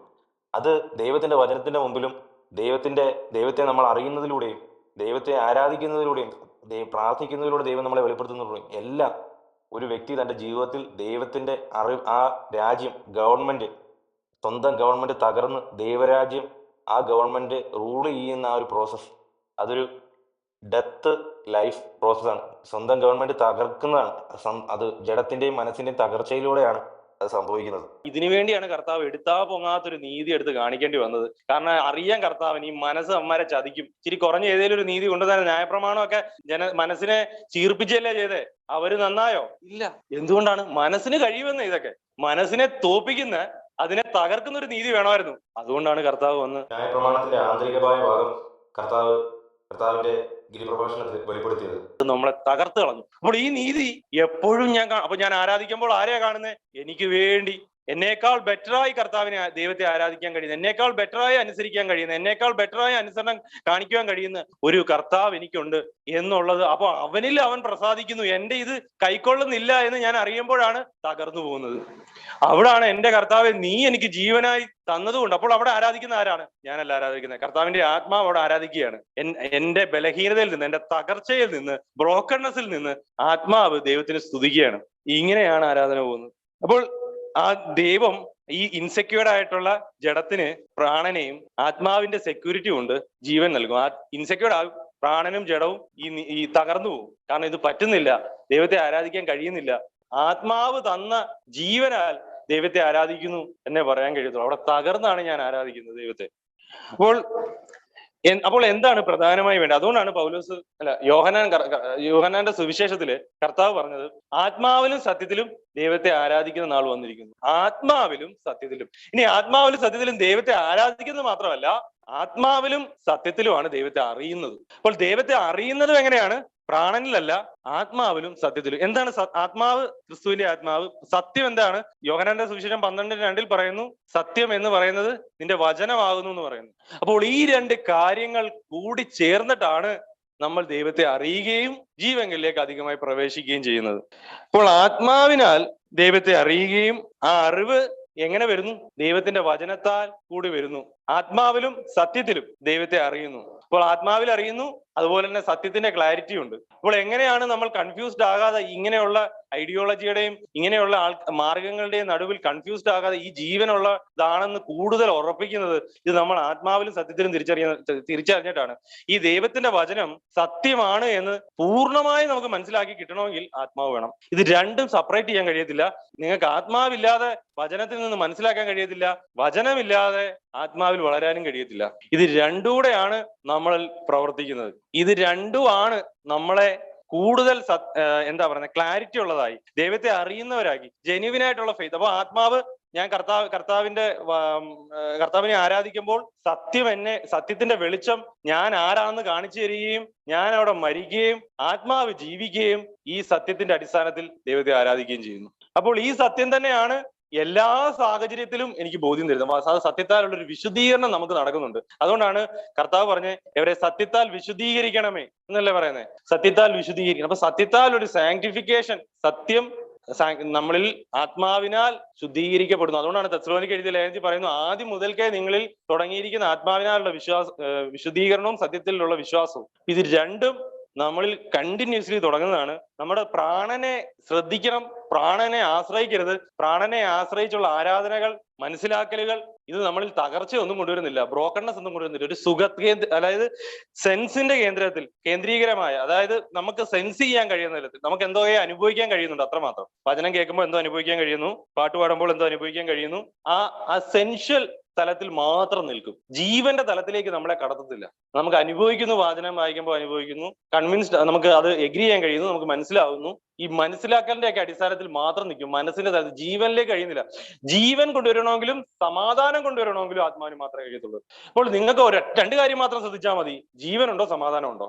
ഇത് ആത്മാവിന് മാത്രമേ തരാൻ കഴിയത്തുള്ളൂ. അക്ഷരം നമ്മളെ കൊല്ലുന്നു, ആത്മാവ് ജീവിപ്പിക്കുന്നു. അപ്പോൾ ജഡ മനസ്സിന് എന്താ പറയുന്നത്, ജഡത്തിന് കേന്ദ്രീകരിക്കപ്പെട്ട മനസ്സ് അത് ന്യായപ്രമാണത്തെ അനുസരിക്കുന്നില്ല, കീഴ്പ്പെടുവാൻ ആഗ്രഹിക്കുന്നുമില്ല എന്നാ പറയുന്നത്. അപ്പോൾ ഈ മനസ്സ് ദൈവത്തിന്റെ ന്യായപ്രമാണത്തെ ജഡവും ദൈവത്തിന്റെ ന്യായപ്രമാണത്തെ കീഴ്പ്പെടുക അല്ലെങ്കിൽ അനുസരിക്കാൻ കഴിയത്തില്ലല്ലോ. അപ്പോഴെന്താ ചെയ്യുന്നത്, കുറച്ച് മനസ്സിൻ്റെതായ രീതിയിൽ ഒരു വഴി പറഞ്ഞു കൊടുക്കും. ആ വഴിയിലൂടെ കാര്യങ്ങൾ കൊണ്ട് കുറച്ച് നാൾ പ്രാർത്ഥിച്ച് കുറച്ച് നാള് ഞാൻ ഈ പറഞ്ഞതുപോലുള്ള ട്രിക്കുകൾ മനസ്സ് പറഞ്ഞു കൊടുക്കും. മനസ്സിന്റെ ട്രിക്കിൽ നാം വീണു പോകരുത്. പൗലോസ് ലേഖനം 2-ാം അധ്യായം അതിന്റെ 18-ാമത്തെ വാക്യത്തില് താഴ്മയിലും ദൂതന്മാരെ ആരാധിക്കുന്നതിലും രസിച്ച് സ്വന്തം ദർശനങ്ങളിൽ പ്രവേശിക്കുകയും തന്റെ ജഡമനസ്സിൽ വെറുതെ ചീർക്കുകയും തലയെ മുറുകെ പിടിക്കാതിരിക്കുകയും ചെയ്യുന്നവൻ ആരും നിങ്ങളെ വിരുദ തെറ്റിക്കരുത്. ഇവിടെ ജഡമനസ്സെന്നാണ് പറയുന്നത്, ഇംഗ്ലീഷിൽ സെൻഷ്യസ് മൈൻഡ്. അതായത് ഒരു ജഡമനസ്സിൽ രസിക്കുന്ന തലത്തിലുള്ള ഒരു സ്പിരിച്വാലിറ്റി ജീവിക്കുന്ന ആൾക്കാർ, അതൊരു രസമാണ് നമുക്ക് കൊണ്ടുവരുന്നത്. അത് മനസ്സിന്റെ തകർച്ചയല്ല, മാനസാന്തരമല്ല കൊണ്ടുവരുന്നത്. ക്രിസ്തുവിന്റെ വചനവും ദൈവത്തെ പറ്റിയുള്ള അറിവും നമ്മളിൽ കൊണ്ടുവരുന്നത് മാനസാന്തരമാണ്. രസവും സന്തോഷവും ഇന്റലക്ച്വൽ രസവും അല്ല കൊണ്ടുവരുന്നത്. വെറും ജ്ഞാനം അല്ലെങ്കിൽ തിയോളജി, ഇതൊക്കെ നമുക്ക് ഒരു എക്സൈറ്റ്മെന്റ് ആണ് കൊണ്ടുവരുന്നത്. തിയോളജി മനസ്സിലാക്കരുതെന്നല്ല, ഈ എല്ലാം ഭാഗികമായി ഇന്ന് ലോകത്തിന്റെ ആചാരങ്ങൾ നമ്മൾ നോക്കിയിട്ട് മറ്റു മതങ്ങളുടെ ആചാരങ്ങളൊക്കെ നോക്കിയിട്ട് അവർക്ക് കൊണ്ടുവരുന്ന ഒരു റിലീജിയസ് മൈൻഡ് സെൻട്രിക് ആയിട്ടുള്ള ഒരു സെൻഷ്യസ് മൈൻഡ് ആണ് കൊണ്ടുവരുന്നത്, ഒരു രസമാണ് കൊണ്ടുവരുന്നത്. ആത്മാവിലുള്ള ദൈവത്തെക്കുറിച്ചുള്ള അറിവ് അങ്ങനെയല്ല. മാനസാന്തരവും ക്രൂശിലേക്കുമാണ് ഒരു വ്യക്തിയെ ദൈവത്തിനെ പറ്റിയുള്ള ഓരോ തിരിച്ചറിവും അവനെ കൊണ്ടെത്തിക്കുന്നത്. അതുകൊണ്ട് ഈ മൈൻഡ് സെൻട്രിക് ആയിട്ടുള്ള ജീവിതം ജീവിക്കുന്നവര്, ഈ താഴ്മയിൽ രസിക്കുന്നവർ, ജ്ഞാനത്തിൽ മികവുള്ളവർ, ഇന്റലക്ച്വൽ നോളജ്, അത് ഈ തിയോളജിക്കൽ നോളജ് ഉള്ളവർ, അല്ലെങ്കിൽ പലതരത്തിലുള്ള റിലീജിയസ് കാര്യങ്ങളിൽ ഭയങ്കര ആക്റ്റീവായിട്ട് നിൽക്കുന്നവർ, വലിയ ഭാഗികമായ അനുസരണം കാഴ്ചവെക്കുന്നവർ, ഇവർക്കൊക്കെ ഭയങ്കര പ്രൈഡായിരിക്കും. അവരറിയാതെ നമ്മൾ താഴ്മയെന്ന് അവർക്ക് തോന്നും, നമുക്ക് തോന്നും അവർ ഭയങ്കര ആത്മീയരാണ് എന്ന് ഭാഗികമായി തോന്നുമെങ്കിലും ആന്തരികമായി അവർ ഭയങ്കര ചീർത്തിരിക്കുമായിരിക്കും അവരുടെ മനസ്സിൽ. കാരണം ഇതൊക്കെ അവരുടെ ഉള്ളിൽ കൊണ്ടുവരുന്ന ഒരു ജഡമനസ്സിന്റെ ചീർപ്പുണ്ട്, അത് ആന്തരികമാണ്. മനസ്സ് ഇങ്ങനെ ചീർത്താ വരുന്നത്. ജഡം ചീർക്കുന്നില്ലേലും മനസ്സ് ചീർക്കുന്നുണ്ട്. പുറമേ നിന്ന് നോക്കുമ്പോൾ ജഡം ഭയങ്കര സിമ്പിളാണ്, വളരെ ഹമ്പിളായിട്ടൊക്കെ ജീവിക്കുന്നു. പക്ഷെ മനസ്സ് എന്താണ്, ചീർക്കുകയാണ് ചെയ്യുന്നത്. അങ്ങനെയുള്ളവരെ നമുക്ക് വിശ്വാസികളുടെ ഇടയിലും കാണാൻ കഴിയും. ഇവർക്ക് പുറമെ ഭാഗികമായി സിമ്പിളായ ലിവിങ് ആണെങ്കിലും ജീവിതമാണെങ്കിലും ഉള്ളിന്റെ ഉള്ളിൽ ജഡത്തിൽ ഒരു ഭയങ്കര പ്രൈഡാണ്. അവരുടെ ആ ഒരു ലൈഫിൽ അവരെന്തോ വലിയ രസിക്കുന്നുണ്ട്, അതിനെ അവർ അംഗീകരിക്കുന്നുണ്ട്. ദൈവം അംഗീകരിക്കുന്നുണ്ടോ, ദൈവത്തെ അറിയുന്നുണ്ടോ എന്നുള്ളതൊന്നും ഒരു വിഷയമല്ല എന്നുള്ളതാണ്. അപ്പോൾ ഇങ്ങനൊരു ജീവിതം, ഈ മനസ്സ് കേന്ദ്രമായ ഒരു ജീവിതം, ഈ ജഡത്തിൽ മനസ്സിൽ ജീവിക്കുവാൻ ഇന്ന് പല വിശ്വാസികളും ശ്രമിക്കുന്നതായിട്ട് നമുക്ക് കാണാൻ കഴിയും. മനസ്സിന്റെ ട്രിക്കിൽ നമ്മൾ പെടരുത്. നമുക്കൊരൊറ്റ വഴിയേ ഉള്ളൂ, അത് ക്രൂശ് എന്ന വഴിയാണ്. അത് നിങ്ങൾ എത്ര വലിയ ഉപദേശം കേട്ടാലും, എത്ര വലിയ പ്രാർത്ഥനാ കൂട്ടായ്മ നടത്തിയാലും ക്രൂശിലൂടെ അല്ലാതെ നമുക്ക് ജീവൻ അനുഭവിക്കാൻ കഴിയത്തില്ല. നമ്മുടെ മനസ്സ് തകരാതെ, ഹൃദയം നുറുങ്ങാതെ നമുക്ക് കർത്താവിന്റെ ജീവൻ അനുഭവിക്കാനും കഴിയത്തില്ല. അത് നമ്മുടെ നത്തിങ്ലെസ്സിലാണ് അനുഭവിക്കുന്നത്. നിങ്ങൾ എന്തെങ്കിലും ക്രിസ്തുവിന്റെ ജീവൻ അനുഭവിച്ചിട്ടുണ്ടെങ്കിൽ അത് നിങ്ങളുടെ ശൂന്യതയിൽ നിന്നായിരിക്കും, അത് നിങ്ങളുടെ മനസ്സിന്റെയും കൂടെ മരണത്തിൽ നിന്നായിരിക്കും. അല്ലാതെ ഒരിക്കലും നമുക്ക് ക്രിസ്തുവിന്റെ ജീവൻ അനുഭവിക്കാൻ കഴിയത്തില്ല. ഒരാൾ ഗ്രാജുവലി പതിയെ ആ മനസ്സ് മരിച്ച അവസ്ഥയിലേക്കും ആത്മാവിനാൽ പിന്നെ പുതുക്കം പ്രാപിച്ച ഒരു മനസ്സിനനുസരിച്ചായിരിക്കും പിന്നെ ജീവിക്കുന്നത്. അതാണ് എഫേസ്യ ലേഖനം 4-ാം അധ്യായം 23-ാമത്തെ വാക്യത്തിൽ പറയുന്ന ആത്മാവിനാൽ പുതുക്കം പ്രാപിച്ച മനസ്സ്. ആ മനസ്സ് എന്തെന്ന് പറഞ്ഞു കഴിഞ്ഞാൽ അത് ബോഡിക്ക് അനുസരിച്ചല്ല, ആത്മാവിനനുസരിച്ചാണ് നടക്കുന്നത്. ആ മനസ്സ് ആത്മാവ് പറയുന്ന പോലാണ് കേൾക്കുന്നത്. ആത്മാവ് എഗ്രി ചെയ്യുന്ന കാര്യങ്ങൾ മാത്രമേ അതിന് സെൻസ് ചെയ്യാൻ കഴിയുന്നുള്ളൂ. ആത്മാവിനനുസരിച്ചാണ് നടക്കുന്നത്, അത് ആത്മാവിന്റെ കീഴിലുള്ളതാണ്. അപ്പോൾ ആ ഒരു തലത്തിലേക്ക് ദൈവം നമ്മളെ നടത്തിക്കുമാറാകട്ടെ. ആത്മാവിലും സത്യത്തിലും ദൈവത്തെ അറിയുന്നവരായും നമ്മളെ ദൈവം മാറ്റട്ടെ. ഓരോ ദിവസവും അവന്റെ മരണത്തോട് ഏകീഭവിക്കപ്പെട്ട് നമ്മൾ ആ ആത്മാവിൽ തന്നെ അറിയുന്നവരായി മാറണം. ഇതെനിക്ക് എത്രത്തോളം പറഞ്ഞ് മനസ്സിലാക്കാൻ കഴിഞ്ഞിട്ടുണ്ടോ എന്ന് എനിക്കറിയില്ല. കാരണം എന്റെ വാക്കുകളുടെ ലിമിറ്റേഷൻ എന്റെ ഹൃദയത്തിൽ ഇരിക്കുന്ന കാര്യങ്ങൾ എത്തിക്കാൻ ഞാൻ അനുഭവിക്കുന്നു. അപ്പോൾ ഈ പ്രാണന്റെ തലത്തിൽ നമ്മൾ ദൈവത്തെ മനസ്സിലാക്കുന്നത് നിങ്ങൾ നമ്മളെല്ലാവരും ഇനിയും പോയി ദൈവത്തിന്റെ മുമ്പാകെ ചോദിച്ച് ഈ കാര്യത്തെ പറ്റി, ദൈവമേ ഞാൻ പ്രാണന്റെ തലത്തിലാണോ കാര്യങ്ങളെ മനസ്സിലാക്കിക്കൊണ്ടിരിക്കുന്നത്? മറ്റുള്ള കാര്യങ്ങൾ വരുമ്പോൾ ഞാൻ ഈ സത്യത്തിൽ ഞാൻ മനസ്സിലാക്കിയ കാര്യങ്ങൾ ചെറുതായി പോകുന്നുണ്ടോ? ഞാൻ മനസ്സിലാക്കിയ സത്യം മറ്റ് വ്യവസ്ഥകൾ, മറ്റ് ഐഡിയോളജിയുടെ മുന്നിൽ ചെറുതായി പോകുന്നുണ്ടോ? അല്ലെങ്കിൽ എനിക്ക് ജീവൻ കൊണ്ടുവരാൻ കഴിയുന്നില്ല. അപ്പോൾ എന്താണ് ക്രിസ്തീയ ജീവിതവും മറ്റ് ഗ്രന്ഥങ്ങളും തമ്മിലുള്ള വ്യത്യാസം? ജീവൻ കൊണ്ടുവരാൻ കഴിയില്ല. എന്തുകൊണ്ടാണ് ഞാൻ എന്തുകൊണ്ട് വിശ്വസിക്കേണ്ടിയിരിക്കുന്നു? പലരും പേടിച്ചാണ് വിശ്വസിക്കുന്നത്. മറ്റുള്ളത് എന്താ വിശ്വസിക്കാത്ത? പേടിയാ, തെറ്റിപ്പോകുന്നുള്ള പേടി. അല്ലാതെ ഇത് പൂർണ്ണമായി ഇതിനകത്ത് സത്യം പൂർണ്ണമായി മനസ്സിലാക്കിയിട്ടൊന്നുമില്ല. സത്യം പൂർണ്ണമായി മനസ്സിലാക്കിയിട്ടൊന്നുമില്ല. ഇവര് പേടിയാണ് ഇത് അങ്ങോട്ട് പോയി കഴിഞ്ഞാൽ പറ്റും. ചില ആൾക്കാർ അതാ പറയുന്നത്, നിങ്ങൾ ആ പ്രസംഗം കേൾക്കരുത്, തെറ്റിപ്പോവും. അപ്പോൾ നിങ്ങൾ അത്രേ ഉള്ളോ? അത് കേട്ട് കഴിഞ്ഞാൽ തെറ്റിപ്പോകുന്ന ഉറപ്പേ ഉള്ളോ നിങ്ങൾക്ക് നിങ്ങളുടെ കാര്യത്തിനകത്ത്? നമുക്ക് ഉറപ്പില്ല. അതാണ് നമ്മൾ തെറ്റിപ്പോവും. എന്തുകൊണ്ടാണ് നമ്മൾ തെറ്റിപ്പോകുന്നത്? നമ്മൾ ആത്മാവിനാൽ ഇതൊന്നും അറിയുന്നില്ല എന്നുള്ളതാണ്. ആത്മാവിനാൽ അറിയുന്നുവെങ്കിൽ നമുക്ക് ഉറപ്പുണ്ട്, കാണുന്നു. അതുകൊണ്ടാണ് പരീക്ഷന്മാരോട് കർത്താവ് പറഞ്ഞത്, നിങ്ങൾ കാണുന്നു പക്ഷെ ദർശിക്കുന്നില്ല. അപ്പോൾ കാണാൻ കഴിയുന്നുണ്ട് പക്ഷെ ദർശിക്കുന്നില്ല, വെളിപ്പാടുണ്ടാവുന്നില്ല, ദൈവത്തിന്റെ വചനത്തിന്റെ ഇൻസൈറ്റ് ഉണ്ടാവുന്നില്ല, ആത്മാവിനാൽ അത് കാണുന്നില്ല, ചുമ്മാ അത് കേൾക്കുന്നു, ഗ്രഹിക്കുന്നില്ല, അത് ആന്തരികമായി അതിന്റെ മനസ്സിലാക്കാൻ കഴിയുന്നില്ല, വചനത്തിന്റെ ആന്തരികമായ കാര്യങ്ങൾ മനസ്സിലാക്കാൻ കഴിയുന്നില്ല, വചനം എന്തെന്ന് ആന്തരികമായ കണ്ണുകൾ കൊണ്ട് കാണാൻ കഴിയുന്നില്ല. ഇപ്പോൾ യഥാർത്ഥമായി കാണുന്നില്ല, കേൾക്കുന്നുണ്ട്, ഗ്രഹിക്കുന്നില്ല. അത് ആ ഹൃദയം കഠിനപ്പെട്ടിരിക്കുന്നു അവിടെ പറയുന്നത്. അത് ഈ മനസ്സിനോടുള്ള യാത്ര മനസ്സിൽ ചീർത്തിരിക്കാൻ കാരണമാവും. നമ്മുടെ മനസ്സുകൾ തകരുമാറ് ദൈവവചനം നമ്മളിൽ പ്രവർത്തിക്കട്ടെ. ആ നിങ്ങളെ തടയുന്നുണ്ടല്ലോ, ജീവങ്ങളിലേക്ക് എത്തിക്കാതിരിക്കാൻ നമ്മളെ തടയുന്ന ഒരു ലിമിറ്റേഷൻ ഉണ്ട്. സ്നേഹം ഉണ്ടോ? പക്ഷെ അത്ര സ്നേഹമില്ല. പ്രത്യാശ ഉണ്ടോ? അത്ര പ്രത്യാശയില്ല. വിശ്വാസം ഉണ്ടോ? അത്ര വിശ്വാസം ഇല്ല എന്നുള്ള തടസ്സം ഉണ്ടല്ലോ. അത് ആ മനസ്സിന്റെ പരിമിതിയാണ്. ആ പരിമിതി മനസ്സ് മരിച്ച് ക്രിസ്തുവിന്റെ ജീവൻ ഒഴുകിയാലേ നമുക്ക് ആ പരിധിക്ക് അപ്പുറമായി ഈ സ്നേഹവും പ്രത്യാശയും വിശ്വാസവും അനുഭവിക്കുവാൻ കഴിയത്തുള്ളൂ. ദൈവം നമ്മളെ അനുഗ്രഹിക്കട്ടെ.